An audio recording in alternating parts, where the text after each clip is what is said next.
Hello and welcome to the CSBP Market Update.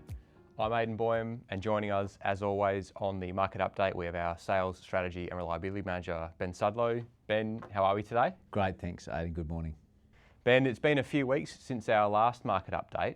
Can you give us a rundown on what's been happening in global phosphate markets? So the backdrop for that right now, Rihanna and I, last time we spoke, we talked a little bit about the cost of making ammonium phosphates and shuttering production.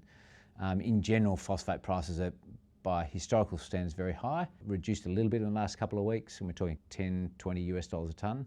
The sentiment of a couple of weeks ago, despite a slight softening in price, is China still won't be exporting phosphates for the year. That's not a source, so that source is gone.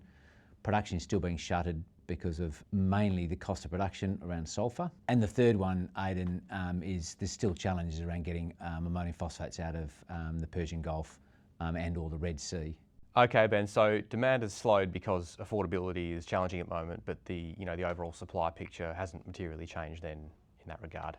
No, and that's the way we're approaching our buying pattern for next year and trying to understand what risks and challenges in that, not just around price, but around supply, and trying to make sure that's clear to our growers as they plan for 2027 as well. And just so in terms of growers thinking about their 2027 fertiliser requirements, what do all those global circumstances mean for them when it comes to making that decision? Look, we've got to make sure we get good line of supply. We expect growers, given the experience of the last 5 or 6 months, to be prepared and plan for giving some indication to us about what they need. Commit some, perhaps doing a hedging strategy on committing some to us. That'll give us some confidence to go and get supply. And probably the third thing, which we've spoken a lot about internally and with many of our growers, is to think about what you can do to take collection of it earlier as well. Or what we experienced this year was that pinch point of those, it all happening, supply getting tight right around those last couple of cargoes, left things a little bit short in the season. We really don't want to see that again, and part of that is us getting confidence from growers to commit. We then commit the volume, and we try and get the volume in, get some out to farm so we can continue to bring ships in to make sure we meet the market need. So Ben, with phosphate markets being constrained globally, are we seeing different grades of product entering into the WA market to be able to meet planned demand? Well, I think in any market where product has been tight, most suppliers are looking for what they can get. But it's also important then to understand what is available globally in terms of MAP, supply and source. What is considered a fertiliser top grade is sort of the 1122.8p, which is what is standardly sold in WA by CSBP, and you can see that on our product analysis on our website. But at the bottom end, you can go down to MAP can still be as low as 11N and 19.2p. So there's a huge gap in there, and there's a whole lot of grades of MAP that are sold in between that range as well. So, given that I guess the difference between the top end there and then the bottom end, and the way that the market is at the moment, that cost would obviously add up for a grower. What would you suggest that a grower would do? So to be certain about it, Aiden, I think, do you rely exactly what's on the website that you might see on any given day, or if there's any concern around it, you're making sure you're paying for what you get, you should feel confident and go and speak to your supplier and say, can I see a certificate of analysis for the product that I'm getting? And that should be dated against the cargo that would have come out in recent times. And then you're with confidence you're getting what you're getting, and you're paying for what you're getting as well, and you're not being sold something that may be lower in value that you think is higher in value as well. And look, there's times where if you're bringing in a lower grade of product, you should price it the same relative to that in terms of nutrient value, but you also got to separate it. You can't put a lower grade product on top of a higher grade product in the pile, because the standards suggest that as soon as you put that lower grade on, your whole pile then becomes a lower grade, because you've got to be at that minimum standard to meet the regulations. So you've got to keep the pile separately, and then what you need to do, the right thing for your customers, is telling them what they're getting, so it's clear to them that they're getting a product nutrient value that they can then make the correct decisions about how they put it onto their crop. Okay, so staying with planning ahead for season 2027, Ben, can you tell us what's been happening in global nitrogen markets at the moment?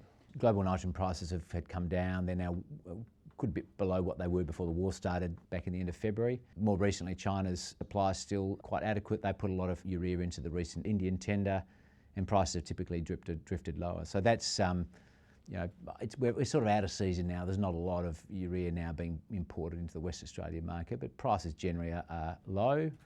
ahead of what we expect is reasonable demand coming from other markets in coming months. Okay, so that's the global nitrogen market, Ben. What's happening locally? Well, I mean, right now it's about pre-fill Flexi-N for 27. Again, probably as hard as it seems, given we're still in the 26 season, putting in some cases Flexi-N still out. And so we'll be doing the hybrid model as we've done before, which is local manufacture of some significance, plus supplementing that with imported Flexi-N. And we're doing that probably the slight change from what we took, maybe it was only 5 months ago, where we were challenged with some supply of cargoes from the export market back in March. And I think we're just taking a greater caution. We get ships loaded, we get them sailing, we're then selling them, and in the meantime we're manufacturing to make sure we can meet this pre-fill demand. Okay, so a bit like what we discussed earlier, regarding phosphates, in terms of Flexi-N, UAN, we're also encouraging growers to let's have these conversations earlier and get supply and product in tanks. Well, I mean, the price of Flexi-N now is back down in the low $2 a kilo of N, which is not that far away where it was this time last year when a lot of that stuff went into tanks. So really the take-home message from that is at those sort of N values of Flexi-N, to get those into your tank now ahead of harvest, so sort of even August, September, October and the first half of November, and then you get that low cost in your tank ahead. You don't have to pay for it till next year. It's a pretty compelling case to go and look at the pre-fill offer for Flexi-N in the next couple of weeks. All right, Ben, well, thank you for those updates on what's happening in nitrogen and phosphates. Quite a fair bit to consider there for growers, planning next season's fertiliser requirements. Thank you again for joining us on today's market update. Cheers, Aiden. Thank you. And thank you for joining in as well. If you're heading out to the Dowran or Newdigate field days over the next couple of weeks, please feel free to drop by the CSBP marquee. We'd love to see you and the team. We'll be happy to have a chat. Until then, take care and we'll see you again soon. This podcast is provided as general information only. The content of this podcast is not a recommendation and has been prepared without taking your objectives or circumstances into account. Before acting on the content of this, you should